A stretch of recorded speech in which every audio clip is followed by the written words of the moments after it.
இந்த படம் வர்றதுக்கு முன்னாடியே அப்ரூவர் ஆன டேரக்டர் இந்த படம் எடுத்தோமா எடுக்கலையானே மறந்து போன லைக்கா நீ ஏதாவது பண்ணுங்கன்னு சொல்லி ரேஸுக்கு போன ஹீரோ. இந்த மாதிரி ஒரு காம்போல வந்தது தான் விடாமுயற்சி. லாஸ்ட் வீக் இந்த படம் ரிலீஸ் ஆனதுலேருந்து நிறைய மிக்சட் ரிவ்யூ தான் வந்துட்டு இருந்துச்சு.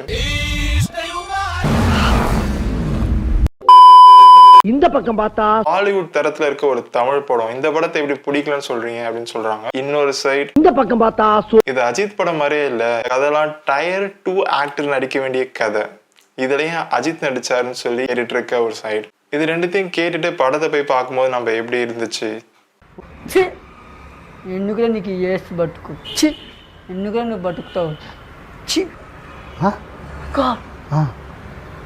படத்தோட ஒன்லைன் மோரோவர் எல்லாருக்குமே தெரிஞ்சிருக்கும். அவரோட டைவர்ஸ் கேட்குற ஒரு ஒய்ஃபை கூப்பிட்டுக்கிட்டு லாஸ்டா ஒரு ரைடு அவங்க அம்மா வீட்டில் கொண்டு போய் விடுறேன்னு சொல்லி கூப்பிட்டு போறாரு. ஸோ அந்த ரைடில் போயிட்டு இருக்கும்போது கார் பிரேக் டவுன் ஆகுது. பிரேக் டவுன் ஆனதுக்கப்புறம் அந்த வழியாக வந்த ஒரு ட்ரக்கில் திரிஷாவை ஏற்றி பக்கத்தில் இருக்க கெஃபேல ஃபோன் பண்ண சொல்லி திரிஷாவை அனுப்புறாரு. திரிஷா அதுக்கப்புறம் காணாமல் போயிடுறாங்க. ஸோ இது ஒரு ரோட் ஃபிலிம் அப்படின்றது ட்ரெய்லர் பார்க்கும்போது எல்லாருக்கும் தெரிஞ்சிருக்கும். பட் அதை தாண்டி படத்துல சுவாரஸ்யமா என்ன இருக்கு அப்படின்னு பார்த்தோம்னா பெருசா ஒன்றும் இல்லை.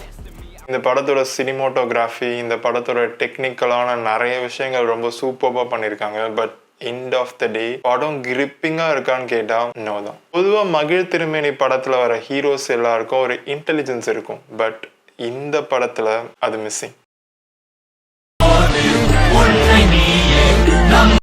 ஹீரோ அந்த சுச்சுவேஷனுக்கு ரியாக்ட் பண்றாரே தவிர அதை எதிர்த்து அவர் எதுவுமே பண்ணல. இதுக்கு முன்னாடி வெறும் காப் ஆர் கேங்ஸ்டர் இந்த ரோலே பார்த்துட்டு இருந்த அஜித்தை ஒரு காமன் மேன்ல ரோல்ல பார்க்கறது ரெஃப்ரெஷிங்காக தான் இருந்துச்சு. இது ஒரு லவ் கலந்த ஒரு ஆக்ஷன் ஃபிலிம்னே சொல்லலாம். அண்ட் படம் ஆரம்பிச்சு ஒரு 30 மினிட்ஸ் வரைக்கும் அஜித் அண்ட் திரிஷா இவங்க போர்ஷன் மட்டும்தான் இருக்கும். ஸோ அவங்களுக்குள்ள இருந்த லவ், அவங்க எதுக்கு பிரேக்கப் பண்றாங்க அப்படின்ற விஷயத்த வச்சு தான் ஃபர்ஸ்ட் 30 மினிட்ஸ் இருக்கும். அண்ட் இந்த படத்தை பார்த்துட்டு எல்லாருக்கும் இன்டர்வல் பயங்கர பேங்கா இருந்துச்சு அப்படின்னு சொன்னாங்க. பட் நான் பார்த்த இன்டர்வல்ல அப்படி எதுவும் இல்லை. ஃபர்ஸ்ட் ஆஃப் மொத்தமே பயங்கரமா செலிப்ரேட் பண்ணலான்னு வந்த அஜித் ஃபேன்ஸ் எல்லாரும் அப்படியே உட்காந்துட்டு ஃபர்ஸ்ட் ஆஃப் மொத்தமே அஜித் எதுவுமே பண்ண மாட்டாரு. ஈவன் நிறைய பேர் அஜித்தை பயங்கரமா அடிப்பாங்க, கீழே போட்டு தள்ளுவாங்க, மிதிப்பாங்க. நம்ம எல்லாரும் அவர் எப்படா திருப்பி அடிப்போம்னு காத்துக்கிட்டு இருப்போம். டைம்ல நம்மளே டயர்ட் ஆகும்போது தான் அவர் திருப்பி அடிக்க ஆரம்பிப்பார். செகண்ட் ஹாஃப்ல காருக்குள்ள ஒரு ஃபைட் சீன் வரும்.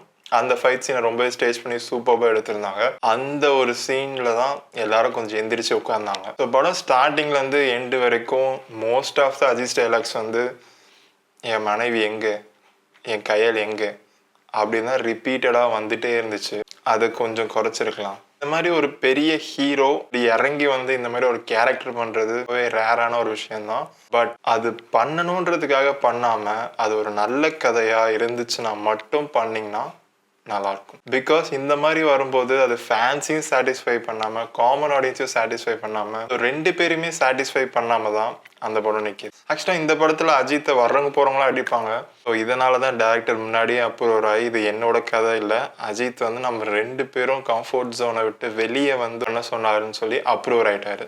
இதை நான் இன்ட்ரோல சொன்ன மாதிரி இந்த படத்தோட விஷுவல்ஸ்லாம் பார்க்கும்போது உண்மையிலே ஹாலிவுட் படம் பார்க்குற ஃபீல் தான் கிடைக்குது. பட் அந்த படமே அந்த அளவுக்கு ஒர்த் இல்லை. இந்த மாதிரி ஒரு படம் பண்ணுங்கன்னு சொல்லியிருந்தா மகிழ் கூட ஒரு நல்ல கதையை எடுத்துட்டு வந்திருக்கலாம். பட் இது ஒரு படமா பார்க்கும்போது ஒரு எல்லாரையும் சாட்டிஸ்ஃபை பண்ற ஒரு படமா இருக்கான்னு கேட்டா கண்டிப்பா இல்லை. இந்த படத்துல சர்ப்ரைசிங்கான எலிமெண்ட்ஸ் எதுவுமே கிடையாது. ஹீரோ இன்டெலிஜென்ட்டா எதுவும் பண்ண மாட்டார். மொத்தத்துல இந்த படம் ரெண்டு ஆடியன்ஸுமே சாட்டிஸ்ஃபை பண்ணாத ஒரு படமா தான் வந்திருக்கு. இந்த வீடியோ பிடிச்சா லைக் பண்ணுங்க, சப்ஸ்கிரைப் பண்ணுங்க.